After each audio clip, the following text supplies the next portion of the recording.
This message is coming as a reminder to you, my homo brothers, to those of you who have forgotten who the fuck you are. Sometimes life can get so heavy.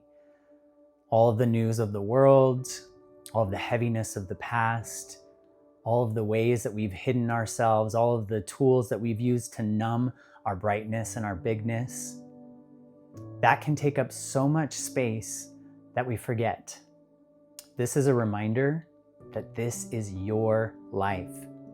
It might feel like it's being influenced by everything outside of you, but actually you are the only one that can truly influence your life.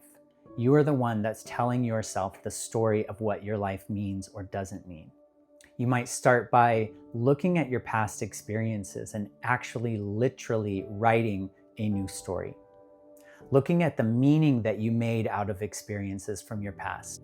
Even the most devastating experiences in your past can be seen through a new lens. I'm not telling you to pretend like those things didn't affect you. Certainly spend time healing, but don't let healing stop you from living. You can heal and live at the same time. It's healing to rewrite your story. So take out a pen and paper and write all of the most challenging situations in your past. And how can you perceive them as the things that have empowered you, as the things that were here to be a part of your story in which you become the hero, in which you become the one that gets to have the final say.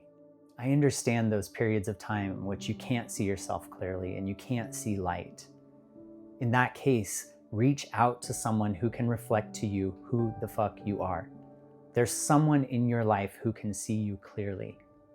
Ask for them to reflect that to you so that you don't have to stay in the shadows, so that you don't have to stay in the dark, and that you can see yourself clearly. Make a decision today that this is where your story changes. You can craft a ceremony or a ritual to mark it. Mark it in your journal. This is the threshold that I'm crossing. I'm no longer the small self. I'm remembering my brightness.